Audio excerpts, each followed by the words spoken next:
Hi friends, நம்ம எங்கே போயிட்டுருக்கோன்னு பார்க்குறீங்களா? அதாவது ஒரு க்ளூ கொடுக்குறேன், கண்டுபிடிக்கிறீங்களா? உலகத்திலே முதல் தோன்றின சிவன் கோயிலுங்க. கண்டுபிடிச்சிட்டிங்களா? ஆமாம் ஃப்ரெண்ட்ஸ், உத்தரகோசமங்கை, ராம்நாடு மாவட்டம். அந்த சிவன் கோயிலுக்கு தாங்க நம்ம போயிட்டுருக்கோம். வாங்க வீடியோக்குள்ளே போகலாம். நீங்கள் தமிழ்நாட்டில் எந்த மாவட்டத்தில் இருந்தாலும் சரிங்க, ராம்நாடு வந்து உத்தரகோசமங்கை போகலாம். இல்லாட்டி உங்கள் ஊர்லேயே உத்தரகோசமங்கைக்கு டைரெக்டாக பஸ் இருந்துச்சுன்னா அங்கேயே நம்ம போய் இறங்கிடலாம் ஃப்ரெண்ட்ஸ்.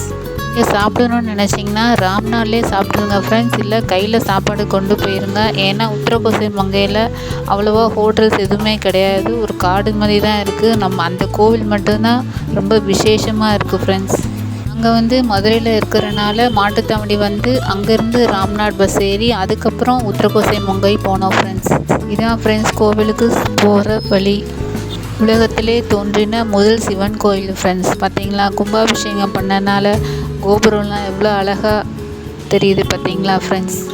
அங்கேயே தெப்போம் ஃப்ரெண்ட்ஸ், எவ்வளோ அழகாக இருக்குது ஃப்ரெண்ட்ஸ். பாருங்கள், ரீசெண்டாக கும்பாபிஷேகம் நடந்தாலும் அங்கங்கே மலர்கள், தோரணம் எல்லாம் அழகாக இருந்துச்சு ஃப்ரெண்ட்ஸ்.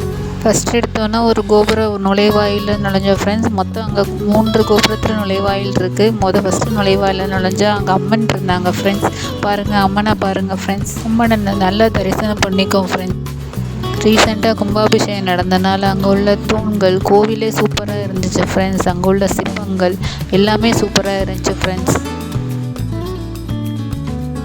அப்புறம் நாங்கள் சிவபெருமான் பார்க்க போயிட்டோம் ஃப்ரெண்ட்ஸ். மங்களநாதர் சுவாமின்னு சொல்லி பேரோடு இருக்காங்க ஃப்ரெண்ட்ஸ். இங்கே அம்பாளுக்கு வந்து மங்கள ஈஸ்வரி அப்படின்ற பேரோடு இருக்காங்க ஃப்ரெண்ட்ஸ்.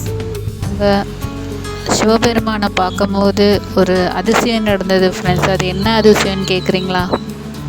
பயங்கர கூட்டமாக இருந்துச்சு ஃப்ரெண்ட்ஸ். க்யூவில் கிட்டத்தட்ட 3 hours நின்றுப்போம் ஃப்ரெண்ட்ஸ்.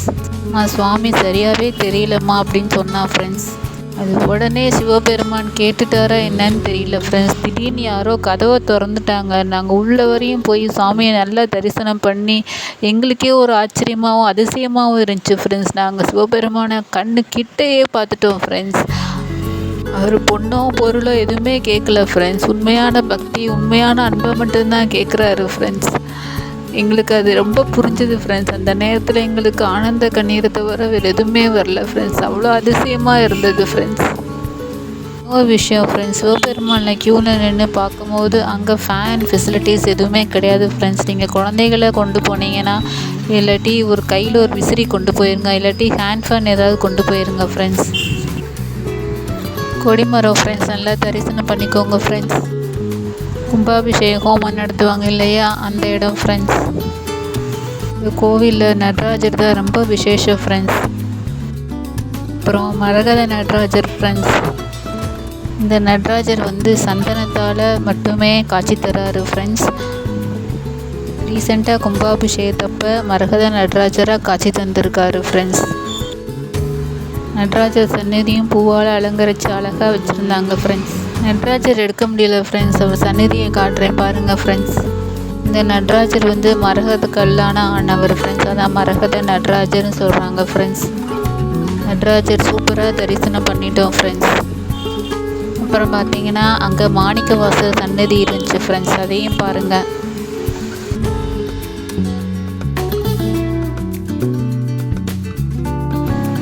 மாணிக்க வாசகர் மிகவும் நல்ல சிவன் பக்தர் ஃப்ரெண்ட்ஸ். அவரை நல்லா தரிசனம் பண்ணிக்கோங்க friends. Thank you friends, thanks for all. இந்த வீடியோ உங்களுக்கு பிடிச்சிருந்தா லைக் பண்ணுங்கள், ஷேர் பண்ணுங்கள், சப்ஸ்கிரைப் பண்ணுங்கள்.